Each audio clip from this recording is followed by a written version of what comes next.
bautista y la metodista. En el norte llegó un grupo que se llama los cuáqueros. Si ustedes consumen estos productos, hay un producto que es como, ¿cómo se llama eso cuando hacemos nuestro atole? Avena. Hay una avena que se llama en inglés cuáquero. En realidad la traducción debería ser cuáquero. Y esa empresa la establecieron hermanos de la iglesia de los cuáqueros. ¿Qué eran los cuáqueros? Los cuáqueros dijeron, no, como que lo que hacen los bautistas, los metodistas, los presbiterianos, como que es algo muy, muy cerrado. Y entonces dijeron, no, vamos a darle libertad al Espíritu Santo, reunámonos, leamos la Biblia y oremos para que Dios nos hable sin tanta formalidad, sin tanta ceremonias, sino que sea algo espontáneo, natural. Entonces también vinieron los cuáqueros, pero ellos estuvieron en el norte del país y no llegaron a Oaxaca. A Oaxaca los que llegaron fueron esencialmente dos grupos. Primero, los metodistas y luego los presbiterianos. Ahora, debo decirles una cosa que ahí está consignado en la historia. Lo que sucedió con los hermanos bautistas, perdón, con los hermanos metodistas, después llegaron los bautistas, los presbiterianos y los metodistas, es que dijeron, solamente la iglesia tiene que tocarse o claro, piano o acordeón, nada más. Y prohibieron la guitarra. No me van a creer por qué prohibieron la guitarra. ¿Saben por qué la prohibieron? Porque tiene forma de mujer.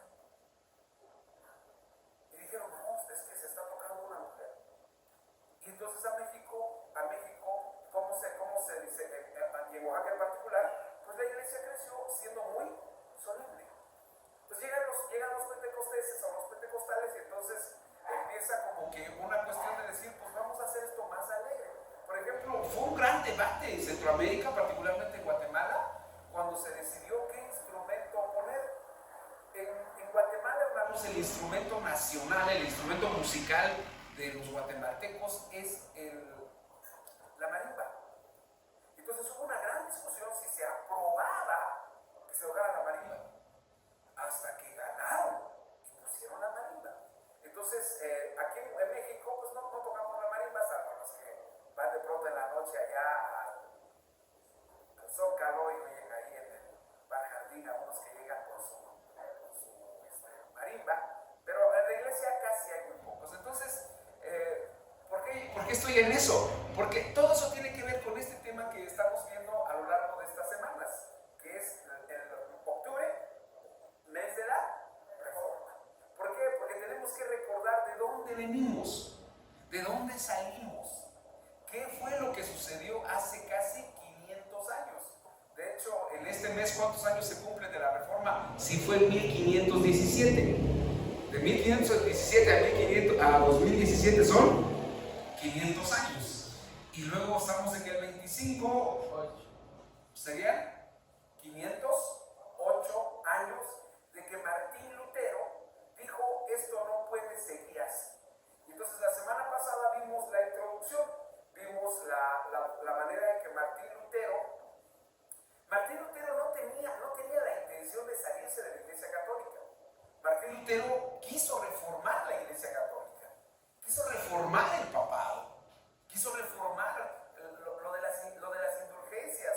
Dijo, ya no pidan para las indulgencias. Quiso cambiar lo de las reliquias, quiso cambiar el celibato y se encontró con una institución que dijo, aquí se hacen las cosas así y no hay cambio. Y entonces lo excomulgaron. Bien, ahí tenemos esta imagen. Y hoy vamos a este tema que se llama las 5 solas. Así se llama, las 5 solas. ¿Por qué? Porque siempre se busca, para aprender algo, siempre se busca un resumen o una síntesis. Un resumen o una síntesis que nos permita encontrar o facilitarnos lo que vamos a aprender. Es lo que los maestros de pronto nos enseñan en la escuela, a hacer resúmenes. Es decir, a veces hay maestros que nos dicen, lean este texto y hagan un resumen, ¿no? Y entonces lo que vamos a ver ahora es la Reforma Protestante resumida en 5 palabras o en 5 ideas o en 5 conceptos que tienen que ver con la esencia de la Reforma Protestante. ¿Qué fue lo que planteó Martín Lutero? Decíamos, ¿alguien se puede acordar de qué se conoce como Reforma Protestante? ¿Qué es la Reforma Protestante? Lo vimos la semana pasada. Es un movimiento que fue encabezado por un monje agustino llamado Martín Lutero, que cuestionó la doctrina de la Iglesia Católica porque encontró que había grandes diferencias entre lo que hacía la Iglesia Católica y lo que decía la Biblia. Lo único que él le pedía a la Iglesia era que regresaran a los orígenes, que regresaran a lo que dice la Biblia. Y les decía yo la semana pasada, lo que tenemos que hacer siempre cuando hacemos nuestra vida cristiana es preguntarnos si lo que estamos haciendo viene en la Biblia. Si no viene en la Biblia, entonces esa práctica no es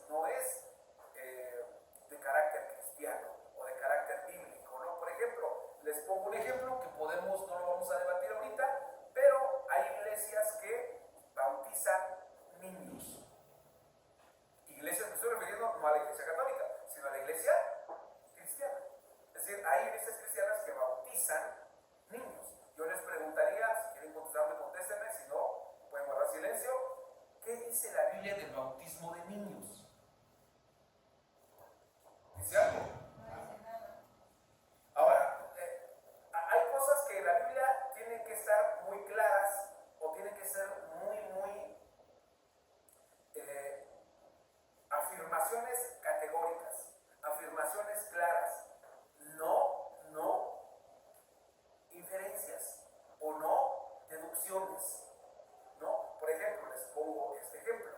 Dice, una de las cosas que dicen los que apoyan el bautismo de los niños es que citan este texto, dice, y cuando después de haberlos curado, capítulo 16 de Hechos, después de haberlos curado, él y toda su familia se bautizó. Dice que había niños, textualmente. Entonces, ¿qué es lo que se infiere?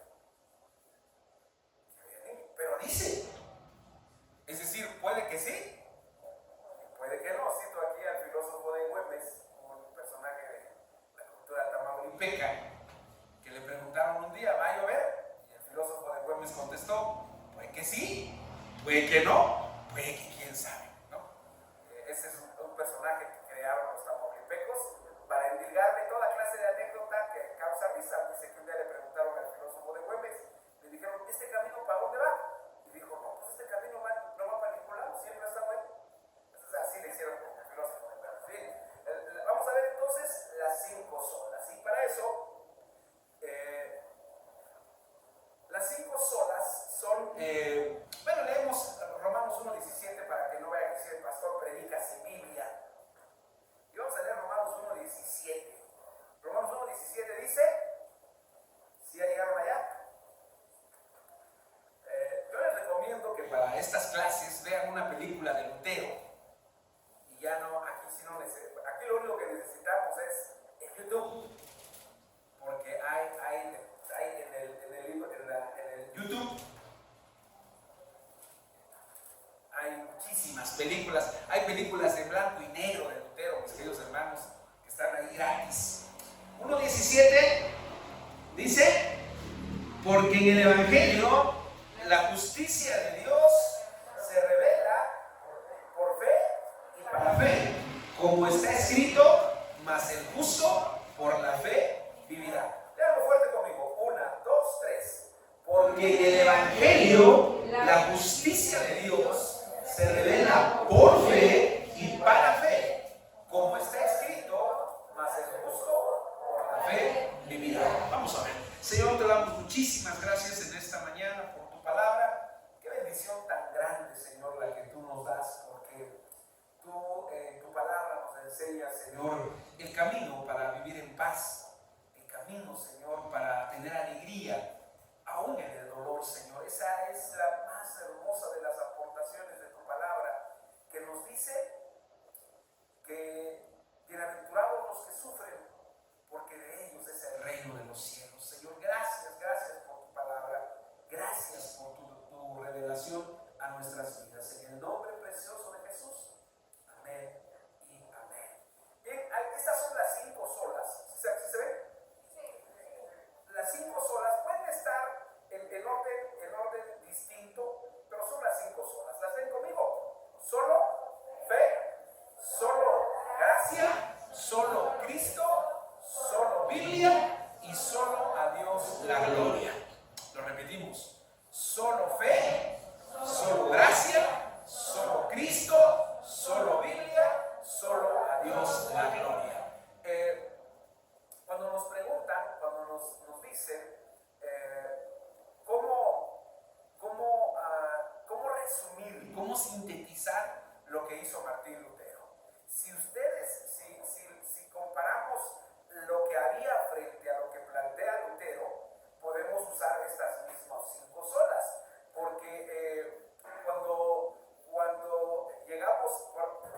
si decimos Martín Lutero planteó solo fe, la Iglesia Católica en la época de Martín Lutero decía sí, fe, pero también obras.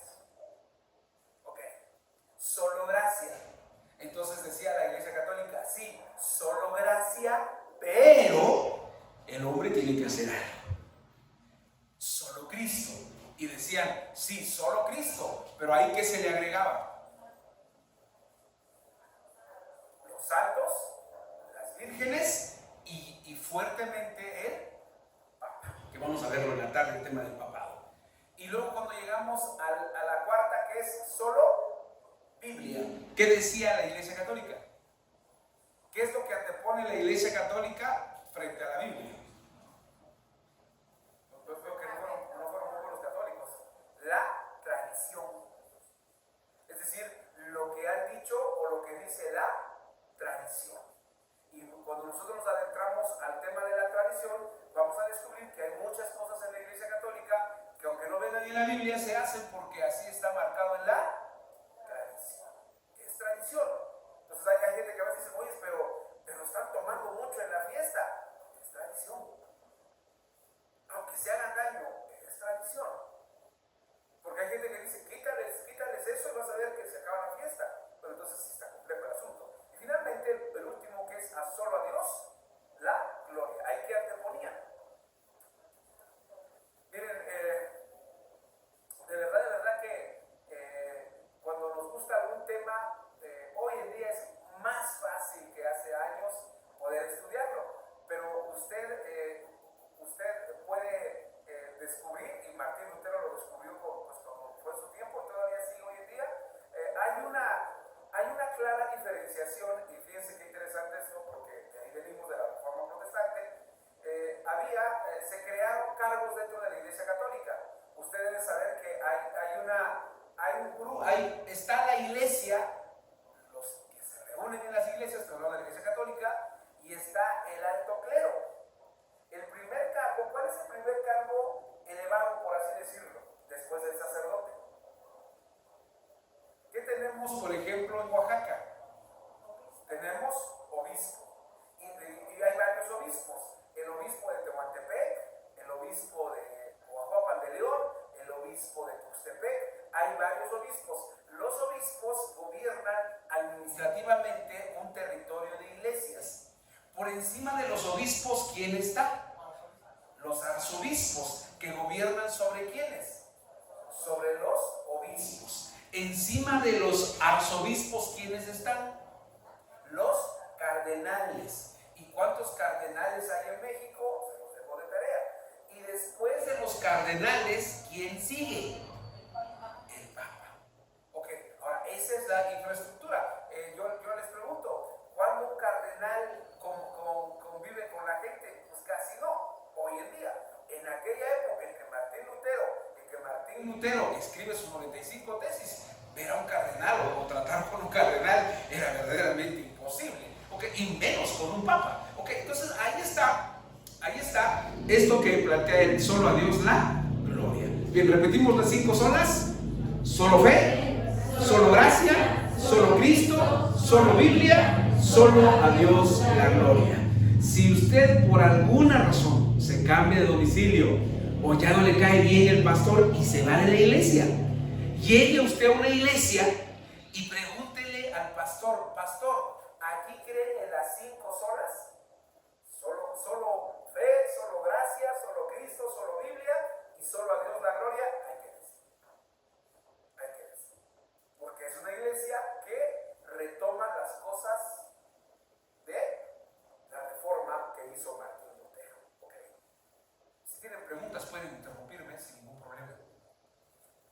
Comenzamos con esta introducción. La reforma protestante, hermanos, se ha revisado desde muchas perspectivas para comprender sus alcances, sus logros y sus grandes aportaciones a la vida de la iglesia.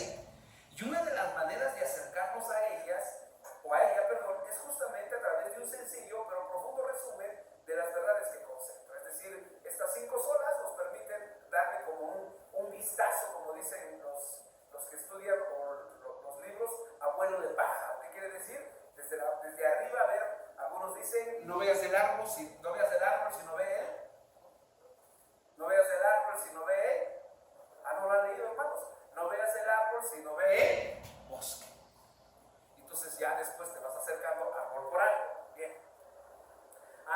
imagen de Martín Lutero pegando sus 95 tesis. Martín Lutero es un ejemplo para muchísimas cosas, ¿no? Para muchísimas cosas. Martín Lutero tuvo sus errores, como lo vimos en la introducción de la semana pasada, pero sirve para mucho. Él enfrentó un poder que nadie más había enfrentado. Él se plantó frente al hombre más poderoso, no de su país, del mundo, y le dijo: lo que usted está haciendo es equivocado. Y nos demuestra que para enfrentar las cosas hay que ser valientes. Y nosotros tenemos un paladín que fue muy valiente, que enfrentó lo que le sucedió, lo que le ocurrió, lo que hablaron mal de él, lo que dijeron de él, y él estuvo ahí sin doblarse. Martín Lutero vivió durante el tiempo donde el papado se convirtió en el único magisterio de la Iglesia Católica y del mundo. Si ustedes leen, ahorita, en la tarde vamos a ver más detalladamente el papado, pero el papado surgió ya como institución muy fuerte a partir del año 500 después de Cristo. Martín Lutero, ¿cuándo publicó sus tesis? El 31 de octubre de... Apúntenlo, mis queridos hermanos que traen cuaderno. 1517. ¿Qué estaba pasando en México en 1517?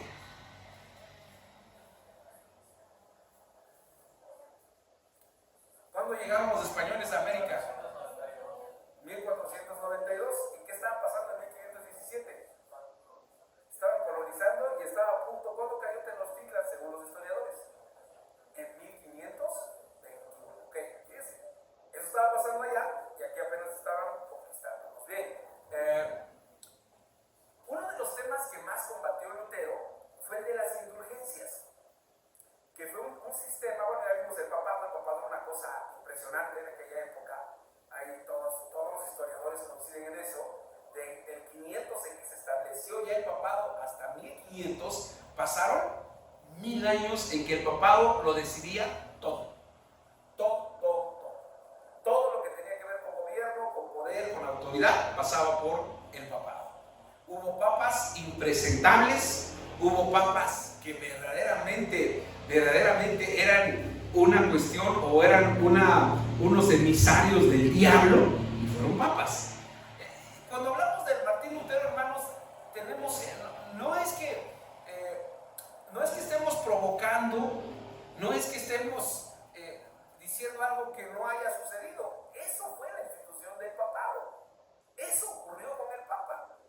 Y había cardenales, imagínense qué tal estuvo la situación, que había cardenales que les compraban su cargo, porque se vendían los cargos, se les conoció eso como simonía, se vendían los cargos y había cardenales que tenían 10 años.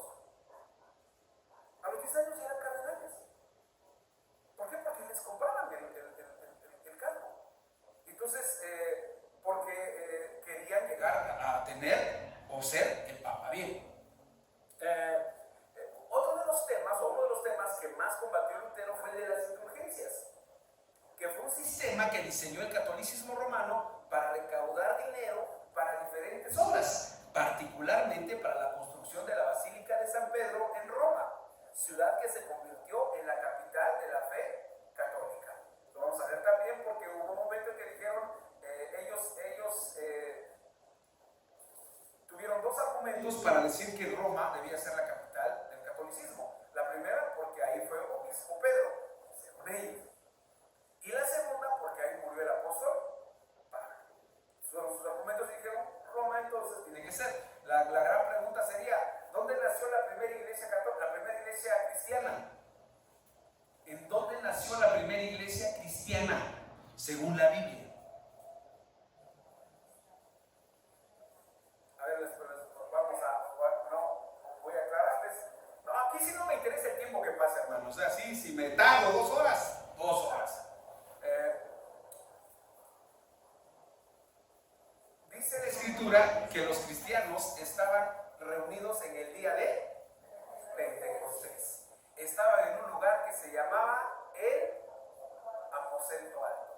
El Aposento Alto, ¿en qué ciudad estaba? Hay 3 opciones. Estaba en Berea, estaba en Belén o estaba en Jerusalén. Ahí llegó el Espíritu Santo y se conformó la primera.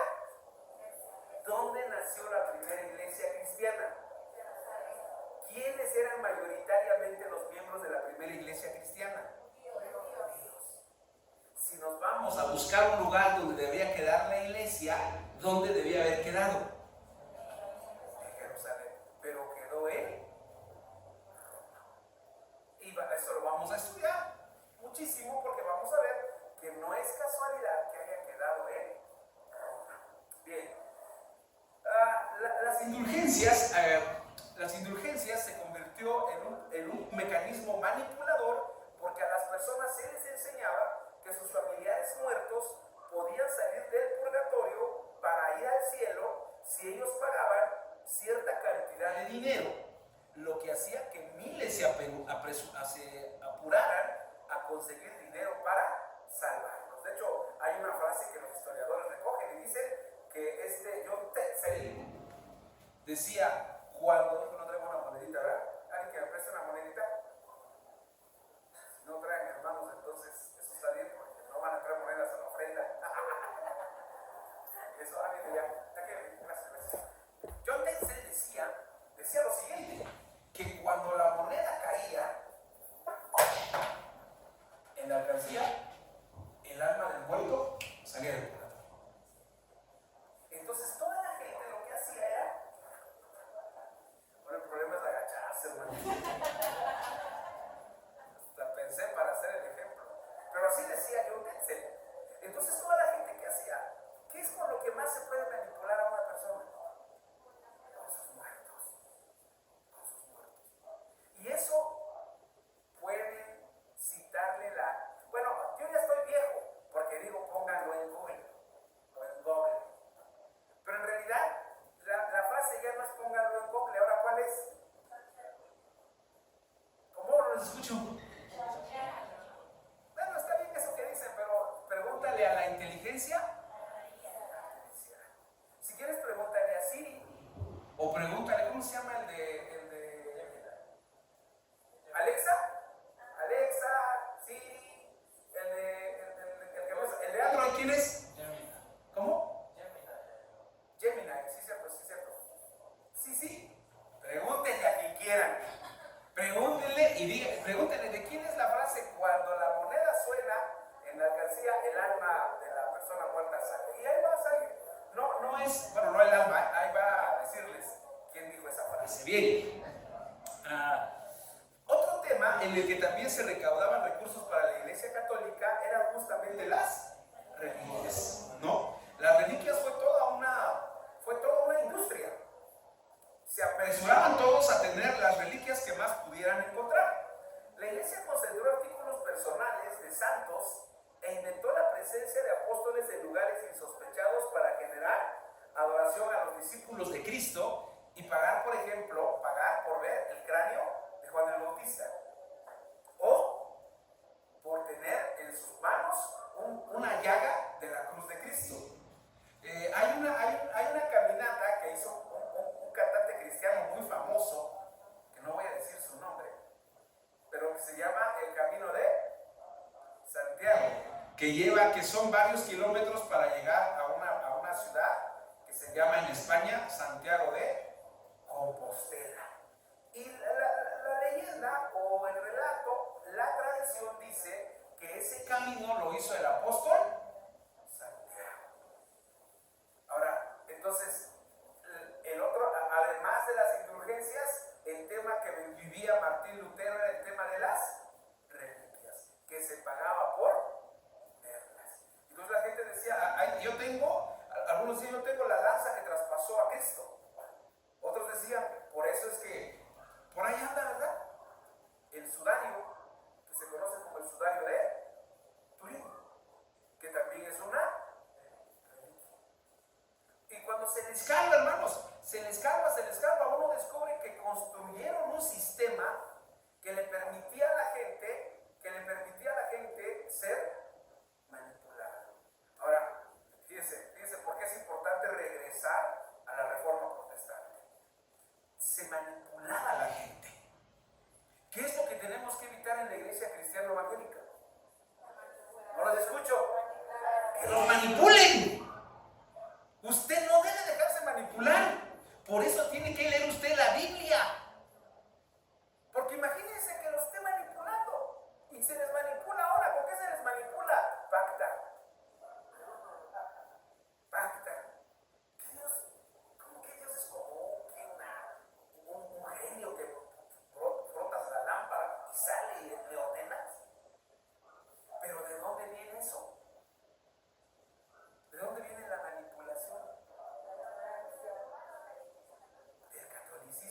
dice la hermana Cristi, de la ignorancia. Ahora, bueno, ya estoy pasándome. Les dije que 2 horas, no sé, espero que no. La vida del clero, hermanos, era tan distante a la de los creyentes que Lutero, maestro de la Biblia en la Universidad Alemana de Sajonia, donde daba clases de teología, se resistió a aceptar que fuera la verdadera gracia de Cristo, y comprendió una tarea que en esos días parecía una locura: enfrentar al Papa. Porque para esas fechas, también lo vamos a ver, no sé si el miércoles, tal vez el miércoles, vamos a ver el tema de la Iglesia Católica y la Inquisición. La Inquisición fue una construcción verdaderamente infernal. Cualquiera que estuviera en desacuerdo con la Iglesia Católica iba a la Inquisición. De hecho, uno de los diálogos que tiene el príncipe de Sajonia, donde Lutero daba clases, cuando lo quiere detener, va a ver al príncipe Enrique, para decirle que quiere detener a Lutero, y le dice él, pues lo quiere detener la Inquisición nada más para cuestionarlo. Y le dice el príncipe de Sajonia, mi rey, La Inquisición no interroga, la Inquisición mata. Si a ustedes les gusta la historia en Oaxaca, deben de saber que la Inquisición en Oaxaca estuvo a un ladito de la catedral, en lo que hoy se conoce como el Palacio Federal. Ahí estuvo la Inquisición. Cuando ustedes, un día que no tengan nada que hacer, ustedes están ocupadísimos en sus actividades. Pero un día que estén ahí en el Zócalo, entren al Palacio Federal, ahí van a encontrar, creo que ahí están las oficinas de Migración, creo que de Profepa, y ahí en la esquina ustedes van a encontrar, entrando a mano izquierda, van a encontrar que al fondo hay una cárcel. Ahí funcionó la Inquisición.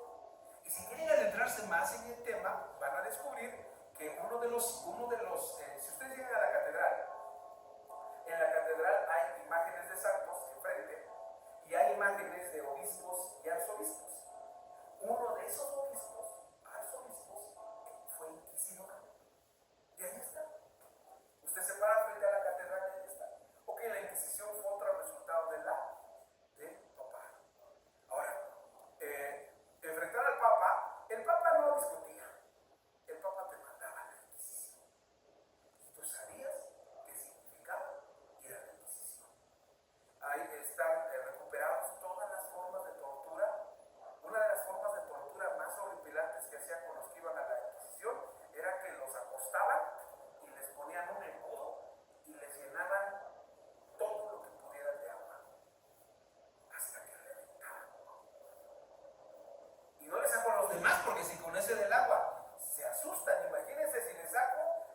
Ellos inventaron todo, diseñaron una serie de maneras de torturar, buscaron la peor manera de tortura para que la gente confesara. Ahora, muchos inocentes pensaban que confesando se salvaban. De todas maneras los mataban. ¿Y saben cómo los mataban? Por eso es que nosotros siempre tenemos que regresar a la historia para saber frente a qué estamos. Era un show, hermanos. Era toda al lado de las catedrales en Europa, ponían una hoguera, amarraban a la gente, los amarraban, les ponían leña, les prendían fuego y toda la gente viendo y gritando, porque era un espectáculo para el populacho. Ya hasta los veo así. Ya no hay Inquisición, hermanos. Para que no se preocupe, puede usted enfrentar al Papa, no le van a hacer nada. Pero recordemos, cuando Martín Lutero lo enfrentó, el riesgo era ese. Bien, llegamos al primer punto. Es solo fe. Después de que ya los puse así como que llegamos al primer punto. Solo fe. Los biógrafos de Martín Lutero dicen que fue el pasaje de Romanos 1:17 que dice: porque en el Evangelio la justicia de Dios se revela por fe y para fe, como está escrito, mas el justo por la fe vivirá. Dicen que ese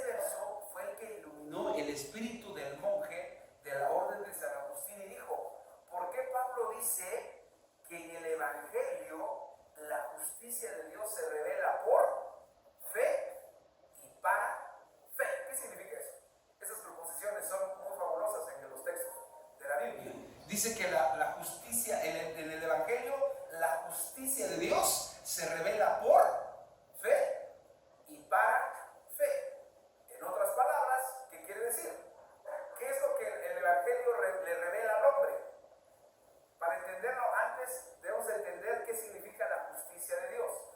Frente a Dios, hermanos, nosotros estábamos condenados, porque nuestra naturaleza estaba inclinada hacia el mal. Entonces Dios envía a su Hijo a morir por nosotros. Y la justicia de Dios significa que Él, a través de la muerte de Cristo, nos absuelve. Ahora, ¿cómo alcanzar esa absolución? ¿Cómo alcanzarla? Por medio de la fe. Nada más. Tienes que pagar indulgencias. Tienes que hacer buenas obras. No. Para ser salvo. Más adelante vamos a ver que las buenas obras son el resultado de ser salvo. No es para ser salvo, sino porque somos salvos. Y aquí les explico esta frase que Juan utiliza en el su evangelio, cuando Jesús habla con Nicodemo. Nicodemo dice le dice Jesús a Nicodemo que los hijos de Dios son, o los que nacen en el Espíritu, son como el viento. Y esa frase a muchos nos cuesta trabajo entender a veces, porque decimos, ¿cómo que son como el viento? Y es muy sencillo, porque uno se pregunta, es que no he hecho nada, ya soy salvo, ¿qué? Sí. ¿Y cómo sé que soy salvo? Pues como el viento. El viento dice, sopla y no sabes a dónde va, ni de dónde viene, pero sabes que está ahí. ¿Eso qué significa en la vida cristiana? ¿Cómo sé que soy salvo? Por las evidencias que hay en mi vida. Porque amo al que me odia. Porque puedo saludar al que me detesta. Porque puedo perdonar. Esas facultades no son humanas. Ahora, si te cuesta trabajo perdonar que no te dio completo el cambio, pues no sé cómo vas a perdonar que te ha hecho algo.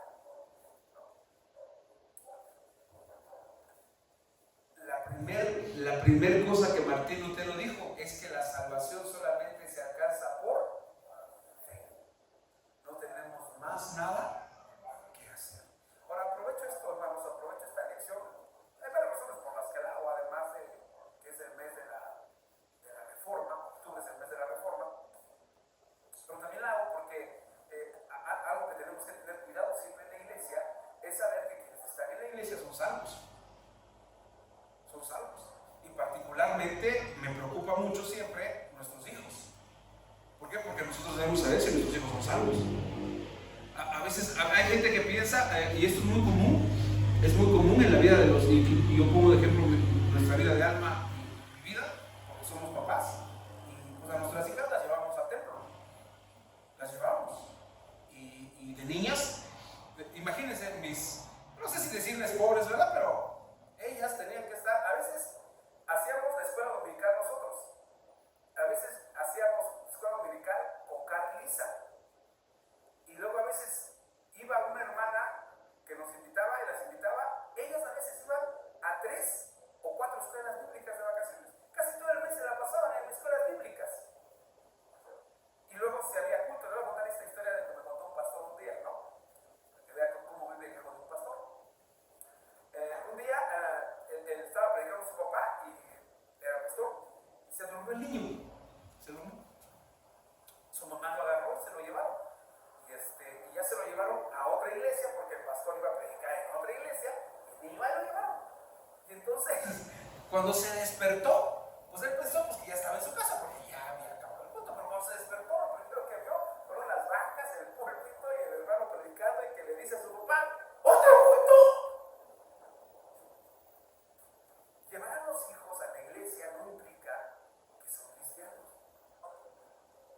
Y uno debe cerciorarse de que son cristianos. Pregúnteles.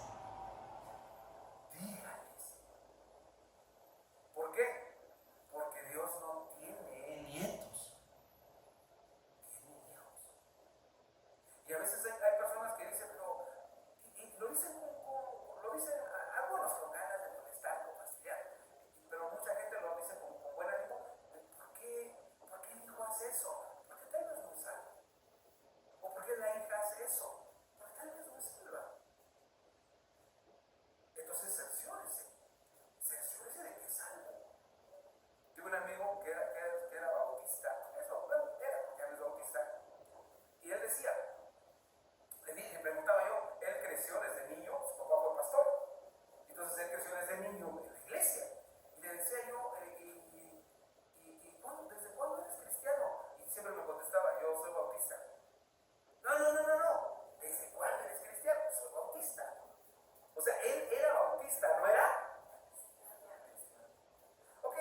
cómo sé que he nacido de nuevo?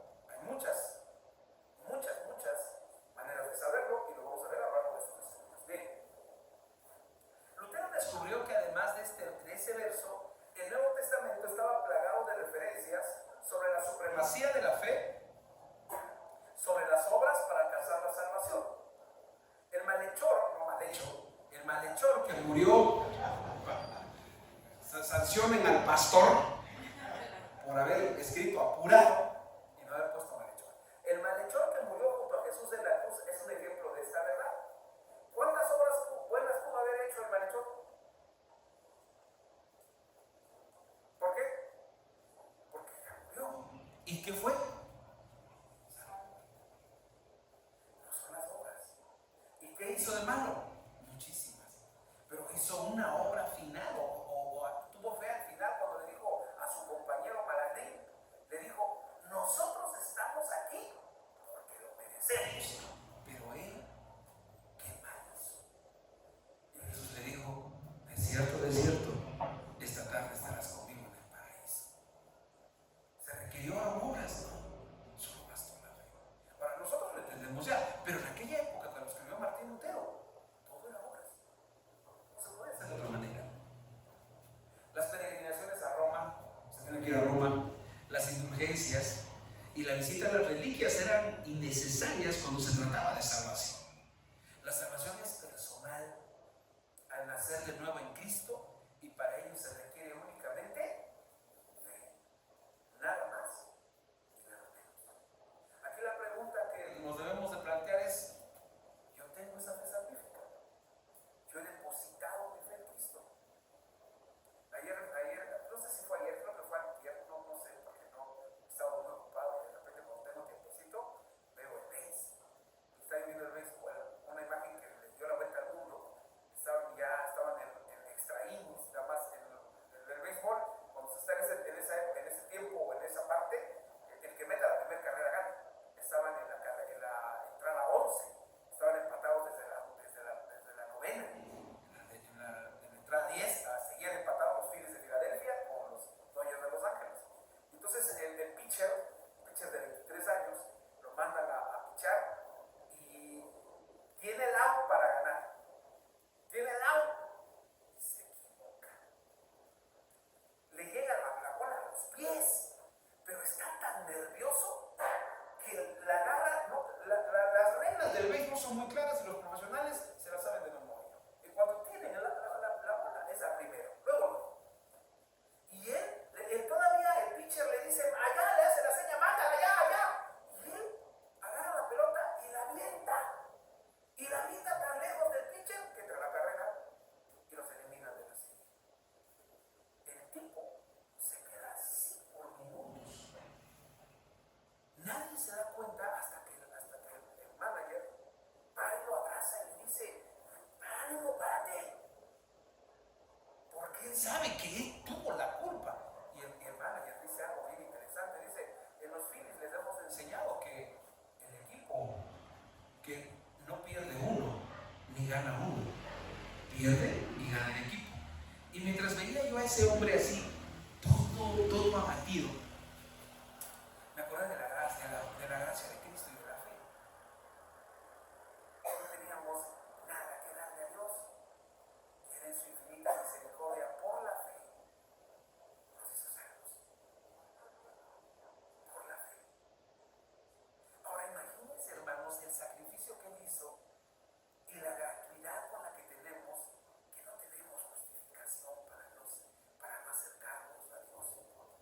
Y apuro si no. Bueno, la historia de Bartimeo contiene esta verdad de manera llana.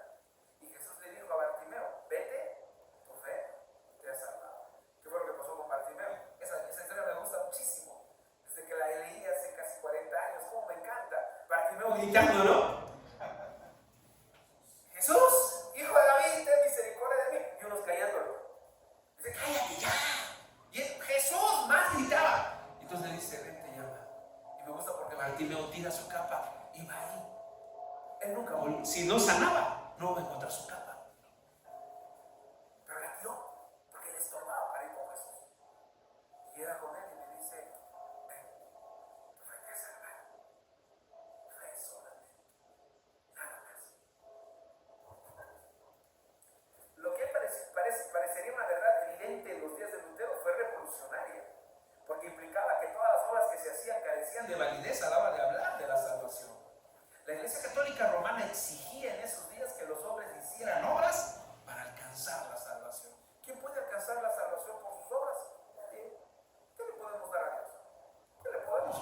Dios si Él es el dueño del universo? Solo gracia. Lutero también descubrió que Efesios dice lo siguiente: porque por gracia, léalo conmigo, 1, 2, 3. Somos salvos por medio de la fe, y esto no de nosotros, pues es don de Dios. Otra vez, porque no lo escuché muy Muy bien, 1, 2, 3. Porque por gracia sois salvos por medio de la fe, y esto no de vosotros, pues es don de Dios. ¿Por qué somos salvos según este texto? Por gracia. Por gracia. No teníamos nada que ofrecerle a Dios. Nada. Dios nos dio y nos dio nuestra miseria. Dicen que Dios es el peor de los comerciantes, porque toma cosas inservibles y las convierte en las cosas útiles. No teníamos nada nosotros. Hay gente que equivocadamente dice, no, yo como que ya tenía la inclinación, hermano. Yo como que ya veía yo la Biblia y como que decía hay que leerla.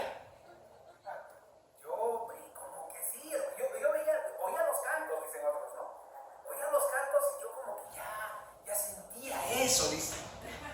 No teníamos nada que darle a Dios, no teníamos nada. Estábamos inclinados al mal y Él en su infinita gracia nos miró a cada uno de nosotros. Cada uno de los que estamos sentados en esta mañana venimos de historias tan diferentes, tan distintas, que Dios se fijó en cada uno de nosotros. Nos vio y dijo, Él necesita de mí, ella necesita de mí. Esta semana, hermanos, estuve un poco ocupado, fui a un curso de hermenéutica. Y el maestro que nos dio nos dijo algo que pues yo llevo años estudiando la Biblia y el capítulo 8 de Juan, desde el 7:53 al 8:11, en muchos de los manuscritos originales del griego no viene, no aparece, y en los más antiguos no está. Pero otros tantos, hay más de 400 copias del Nuevo Testamento, muchas más de 400. Pero no aparece en algunos manuscritos ese pasaje. ¿Sí se acuerdan de Juan 8 de qué habla? De la mujer adúltera sorprendida en el mismo acto del adulterio, ¿no? Entonces el maestro dijo eso y fue Miriam conmigo. Entonces Miriam de pronto me pregunta cosas y entonces ya yo le pregunté y le dije, hija, ¿cómo viste lo que dijo el maestro? Me dijo, pues lo que dije tiene lógica, me dijo. La pregunta es, ¿por qué sí está en la Reina Valera? Entonces le dije, ¿y tú por qué piensas que está? Y me dice, por una razón básica, papá. Porque nos deja ver la gracia de Cristo. ¿Acaso esa historia niega una verdad tan evidente de la Biblia? No. Al contrario, nos habla de una verdad profunda que es el de la gracia. Porque los fariseos, ¿qué le dicen a Jesús en esa historia? La ley nos dice que a estas mujeres hay que apedrearlas. ¿Tú qué dices? Y dice el evangelio de Juan en esa parte, que cuando dijo eso Jesús no dijo nada, se quedó callado y todos empezaron. El que esté libre de pecado, que arroje la primera piedra. Dice uno por uno. ¿Quiénes se fueron primero, los más viejos o los más jóvenes? Los más viejos, ¿verdad? Se fueron porque, pues si ya le rascamos, hermanos, todos nos encontramos cosas, Perdón, estoy rascándome la mano.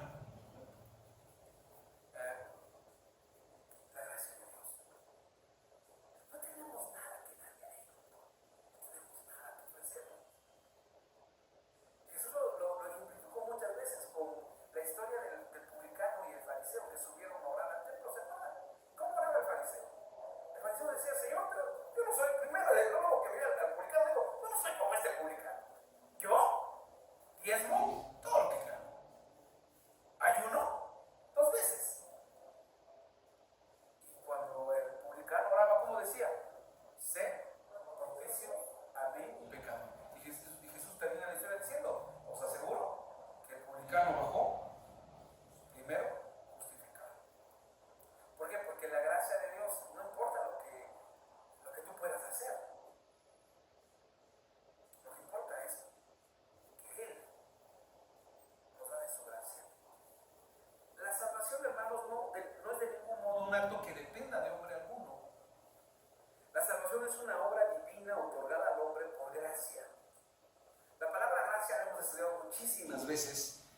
texto de Efesios denota favor, regalo o un bien otorgado de manera inmerecida a hombres y mujeres.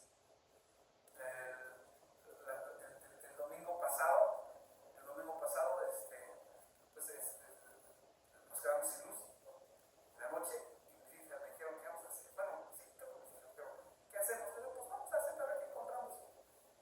Nos fuimos al centro, entonces nos tomamos un cafecito y dimos la vuelta ahí en el Zócalo y nos encontramos con el grupo de que participó en el coloquio. Entonces dijimos, pues estamos ahí con ellos, ¿no? Ya nos sentamos con ellos y dijeron, pues pidan. No, pero nosotros dijimos, pues el mesero tuvo digamos, el cuidado de decir, ustedes quieren la cuenta aparte. Dijimos, sí, está bien la cuenta aparte nosotros para que cada quien pague su cuenta. Entonces ya nos quedamos, fuimos platicando por aquí y por allá, platicamos con un argentino que le va a Boca Juniors. Ahí estaba el hermano. Y ya, dijeron, la cuenta se va a cerrar, ya se va a cerrar, se paga. Entonces, ya, pues dijeron, pues pasen los tickets del pago. Y entonces, cuando ya iban a pasar los tickets, somos muy solemnes los cristianos, una hermanita de esas que no faltan, se para frente a todo el grupo y dice, hermanos, quiero hacerles un anuncio. Y dijimos, ah, caray, ya van a recoger ofrendas, ¿no? Y dice, la cuenta está pagada. Una hermana pagó todo. Y yo de broma le dije, de haber sabido hubiera pedido una cubana, ¿no? Pero así es la gracia, no pagas nada. ¿Por qué no pago todo? Tú tienes que sacar tus moneditas.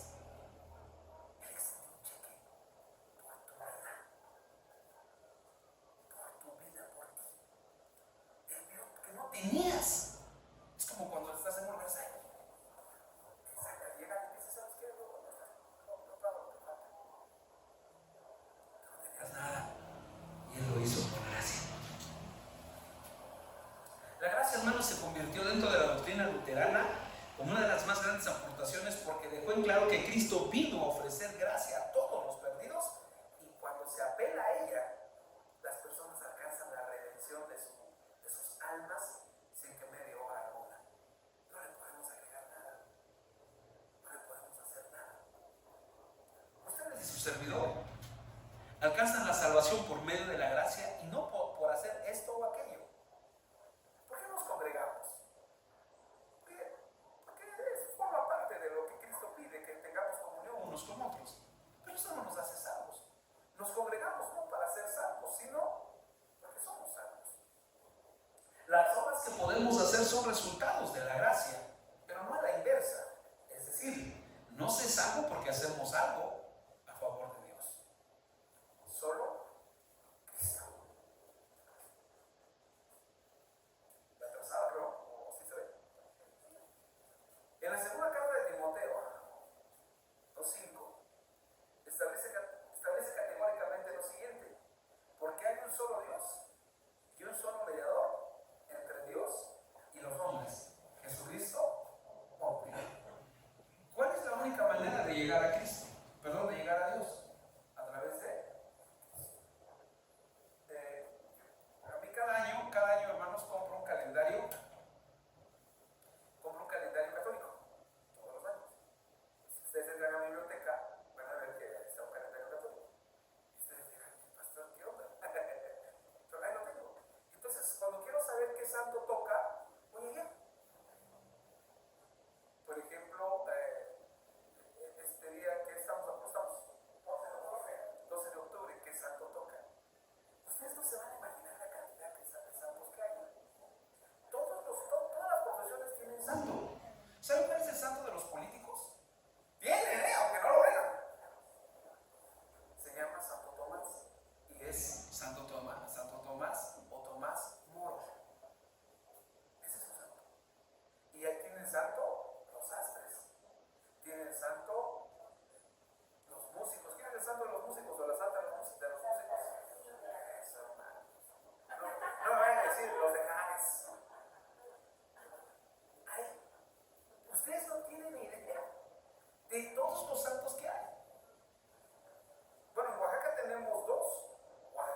Pero la Biblia es categórica.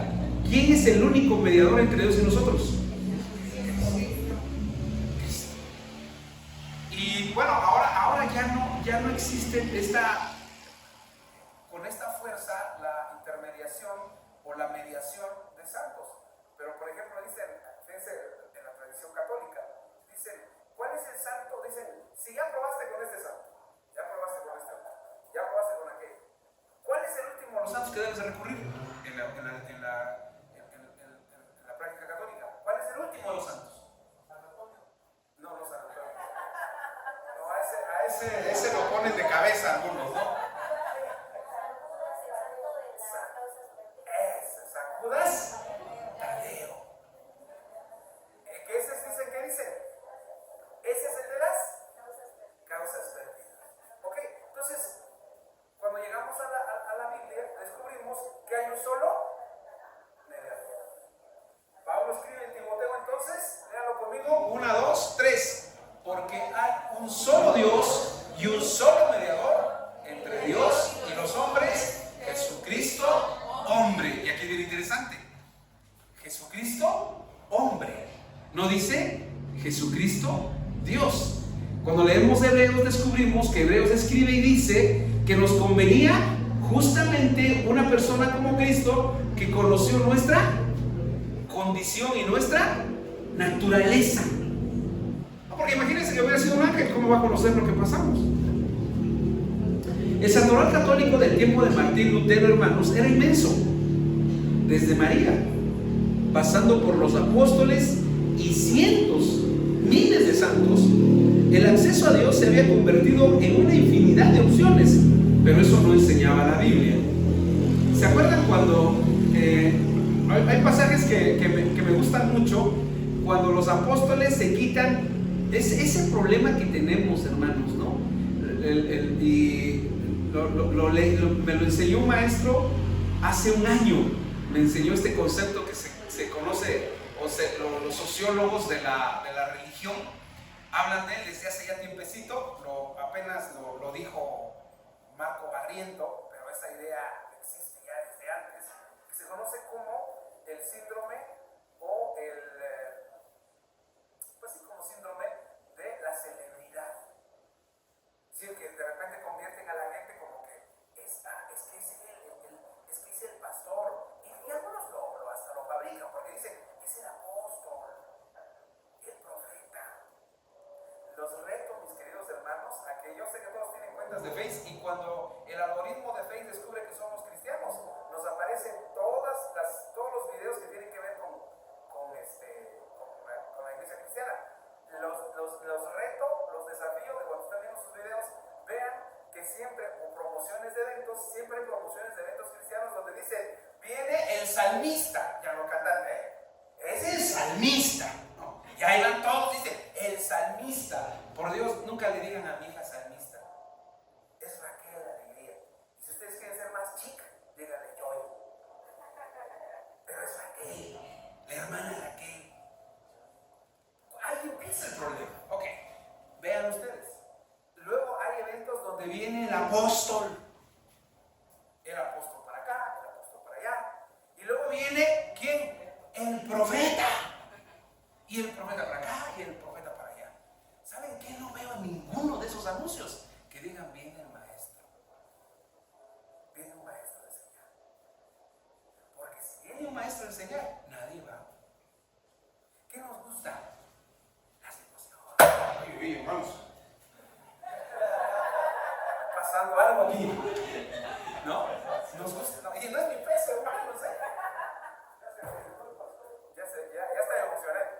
Y entonces, lo que Martín Lutero combatió fue justamente eso, que se desplazara a Cristo de su lugar. Que esto es el único que merece la gloria y la honra. Y lo vamos a ver en la última sola. Ya vamos con la sola. Primero fue la sola fe, la sola gracia y solo Cristo. La Biblia es clara cuando señala que el único mediador entre Dios y los hombres es Cristo. Jesús dijo, yo soy el camino, la verdad y la vida. Nadie viene al Padre sino por mí. Ok, Él es Entonces, él no dijo tengo la verdad, él dijo soy la verdad.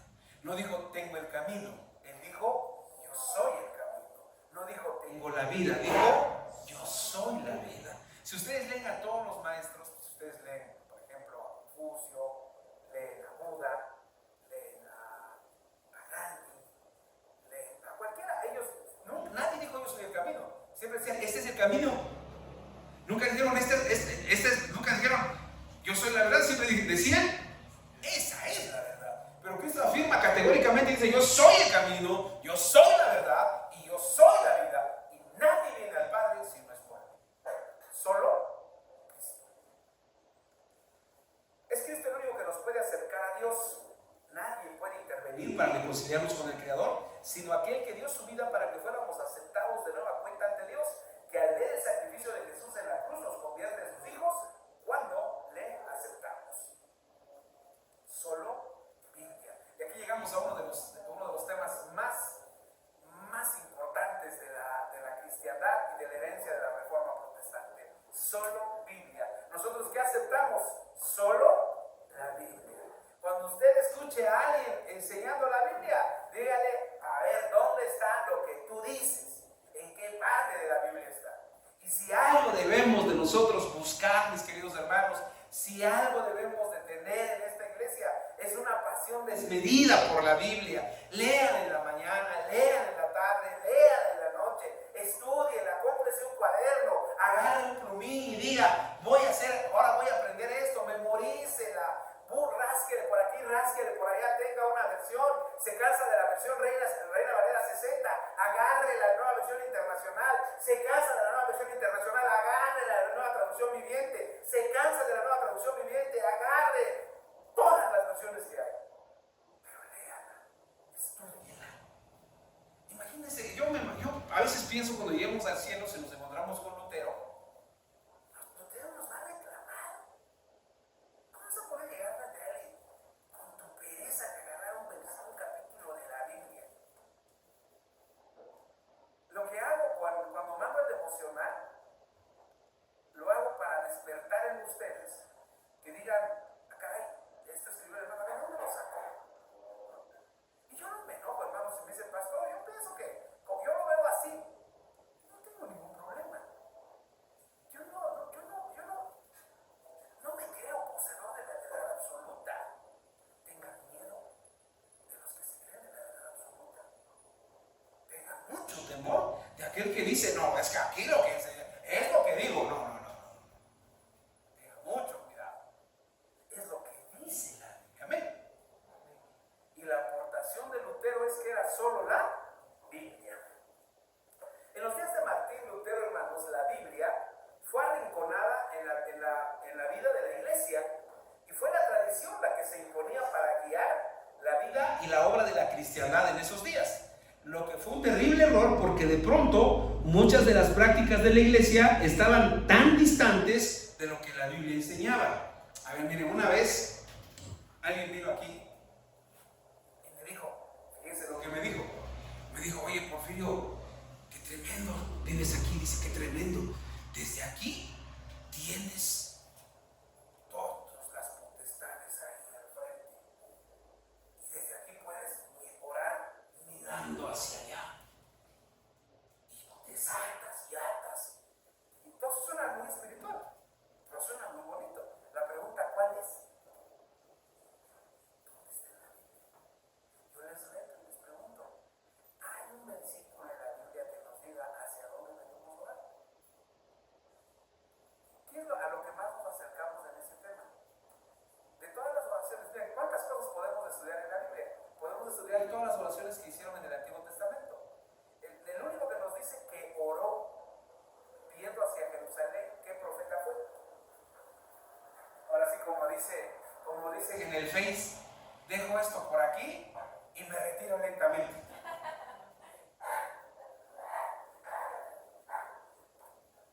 Daniel, que abrió sus ventanas de sus aposentos y oró hacia dónde, viendo hacia dónde o en dirección hacia dónde. ¿Qué otro profeta hizo una oración así o qué otro personaje? Bueno, vayamos al Nuevo Testamento. Encontramos una evidencia.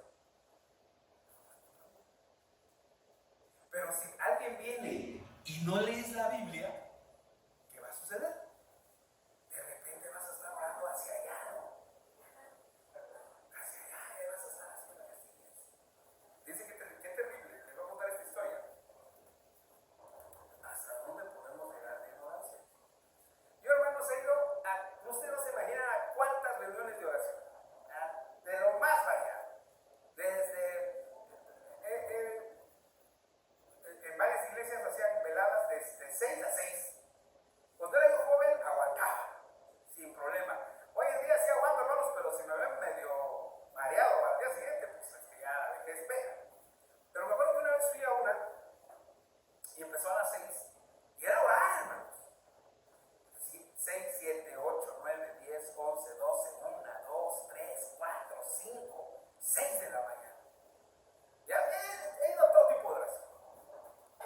Pero un día me invitaron a orar y eran pastores aquí en Oaxaca. Dijeron, vamos a orar aquí a Fortín, al cerro de Fortín, de ahí se ve a la ciudad, vamos a orar por Oaxaca. Pues más o menos, ¿va? Es aceptable. Por la Biblia.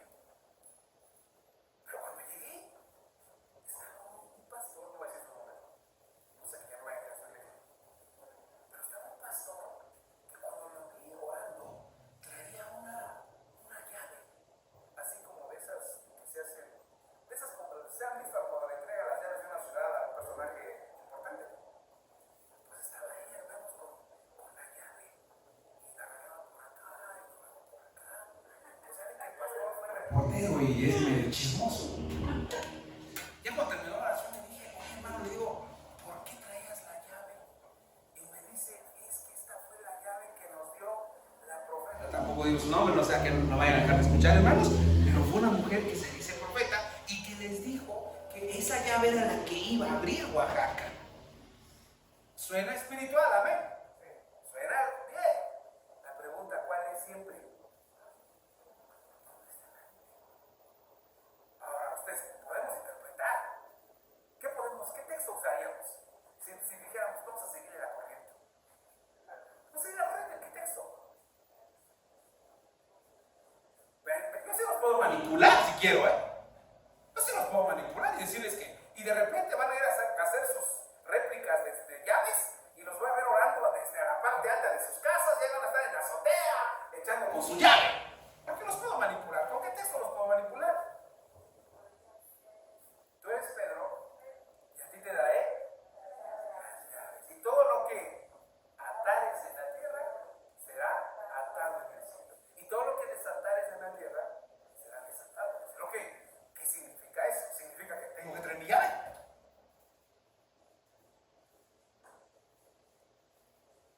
¿Qué dice la Biblia siempre? ¿Por qué le dijo Jesús a Pedro eso? Usted tiene que estudiar eso para que sepa. ¿Significa que hay que reproducir llaves? Pues se van a hacer bien ricos los cerrajeros de Oaxaca, hermanos. Te van a dar sus llaves. Bien. Así como están escuchando, hay una gama de ¿qué? De posibilidades en las que ustedes pueden ser. Bueno, ustedes, no solamente ustedes, todos podemos ser. La propia palabra de Dios da testimonio de sí misma. Toda la escritura, léanla conmigo, 1, 2, 3.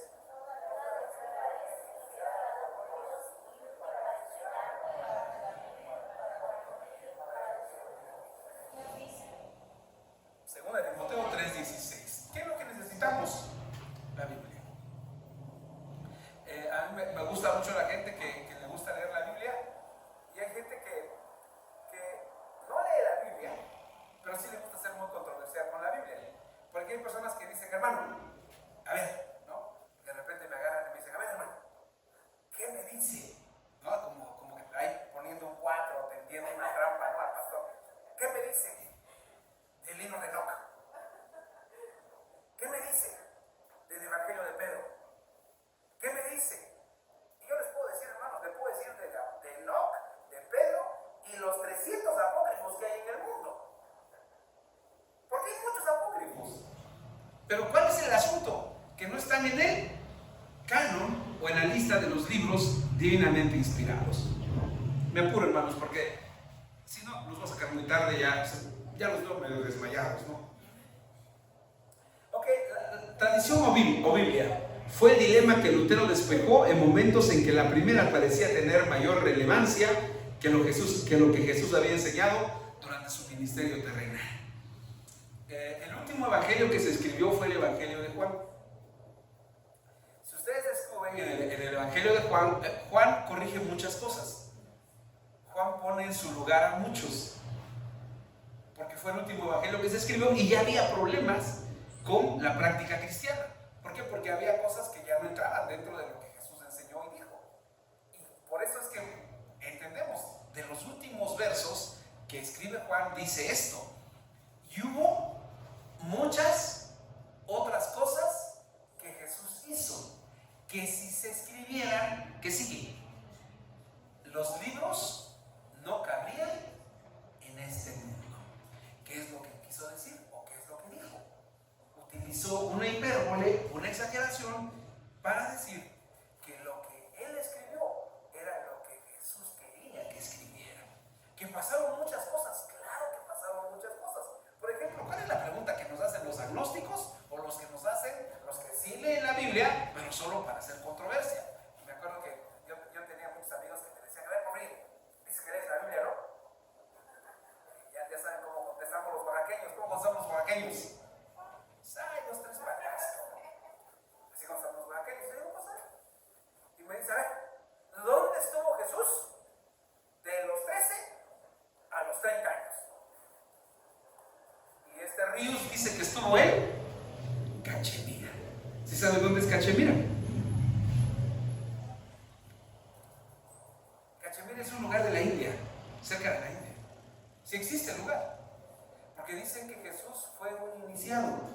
Un iniciado es una persona que tiene un conocimiento mayor que tienen otros. Entonces él dice que pues él estuvo ahí y ahí aprendió todo. Después llegaron los alemanes. Los alemanes, hay una escuela de alemanes de este siglo pasado más bien, que se les conoció como racionalistas. Y ellos dijeron: vamos a quitarle todo lo sobrenatural a los evangelios. Vamos a ver qué en realidad fue lo que pasó, porque no puede ser lo que pasó. Y entonces dice: ¿qué fue lo que sucedió cuando los discípulos vieron a Jesús caminando por el mar? Y dicen ellos: no caminó sobre el mar, era de noche. Y en realidad no se veían sus pies, y estaba caminando sobre la orilla. Y lo que los discípulos vieron era a Jesús, sí, caminando en el mar, pero en la orilla. Él les dice eso, hermano. Ahora, solo fe, solo gracia, solo Cristo, solo Biblia. Lo que nosotros nos enseñen tiene que estar en la Biblia. En la Biblia. Eso es. Termino, hermanos. Solo a Dios la gloria. ¿Quién merece la gloria en la iglesia? Dios. Destruyan todo ídolo que queramos poner que no sea Dios. Dios es todo. Dios merece todo el reconocimiento. Ningún ser humano, hermanos, por más perfecto que pareciera o parezca, merece la honra y veneración que el Creador debe tener. Cuando la figura del Papa eclipsa incluso al Señor, o eclipsaba incluso al Señor, Lutero recordó que solo Dios es digno de gloria.